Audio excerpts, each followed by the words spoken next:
Hey, this is Tony with Salt Strong, and in this video I wanted to answer a really good question one of our members had, one of our insider members on our actual community page, which is a private community that we have just for our insider members where they can ask any questions about fishing, post their fishing pictures, and we as the coaches are able to respond on there, answer their questions, and also the 24,000 plus members we have on there are able to respond as well, especially if it's like a location specific question. We have members all the way from Texas all the way up the Atlantic coast to New York, New Jersey, Virginia, all those areas, and even people that live inland that vacation out to the coast every now and then. So plenty of people to help you out on that insider community. So definitely be sure to check out the Salt Strong Insider Club if you haven't done so already. So the question that we have here is from our member Brendan Foley.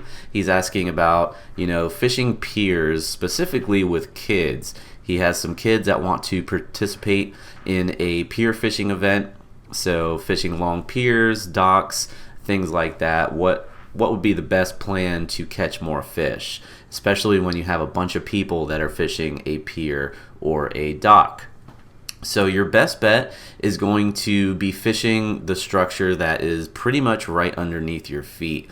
A lot of people that are fishing piers and docks, they're usually casting way out as far as they can, going after fish, but in reality the majority of the structure that the fish are going to be around is directly under your feet, around the pilings, because it basically creates an artificial reef right there. You get growth on the pilings, you'll also have debris that will be on the bottom, and you can find everything from all types of species: flounder, sheep's head, mangrove snapper, redfish, black drum. And if you're fishing in areas that have snook definitely like to hang out around piers. And if you're in South Florida, you may come across some grouper. So all sorts of different types of species that will be right below your feet. So again, that's a common mistake a lot of people make, is they will go to the very end of the pier, cast out as far as they can, but it's really that structure of the pier itself that can hold the most fish. So if you're just trying to get some kids on some fish, highly recommend getting some fiddler crabs, some shrimp, even sand fleas will work really well. And just going from piling to piling, dropping straight down. Sometimes you may even see sheep's head up on the pilings feeding off of them, and even black drum. So if you're on that pier, what I like to use is a drop rig or a dropper rig. Essentially, it is a rig where you have your leader, you have your weight on the bottom of the leader, and then you have your hook about a foot or two above the sinker. That way the hook is directly connected to pretty much your main line, so if you get any small strikes you can feel it. And I like to go with about anywhere from a 1 ounce up to 2, maybe 3 ounce sinker, just to get it down to the bottom and hold in current. You can use a bank sinker, you could use a pyramid sinker.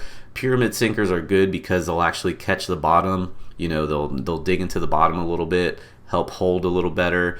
And then those bank sinkers, they're good if there's not a lot of current, because they're more rounded, so they will roll around a little bit. So if you are fishing in stronger current, go with a pyramid sinker.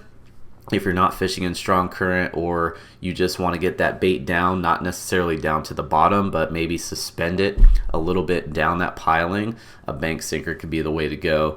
And then as far as a hook goes for that rig, use either a small circle hook or a small J hook, a 1/0, 2/0. It doesn't have to be too big, because there will be some species down there with smaller mouths, such as sheep's head. So you don't want to go too big with the hook. That way you have a better chance of catching whatever may be down around those pilings. And as far as the leader material, you are going to want to go a little bit heavier, just because you are fishing around that structure. So I'd say a minimum of about 30-pound leader. That way if you do catch into something decent and it starts wrapping you around the pilings, you have less of a chance of getting broken off.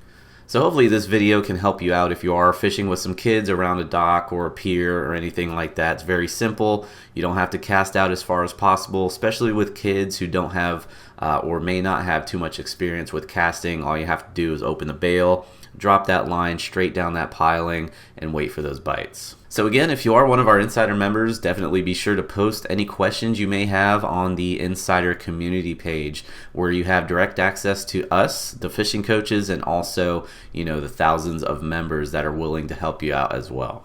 And if you're not one of our Insider members, highly recommend checking out the Salt Strong Insider Club, where we guarantee you'll start catching more fish in less time. So definitely be sure to check that out.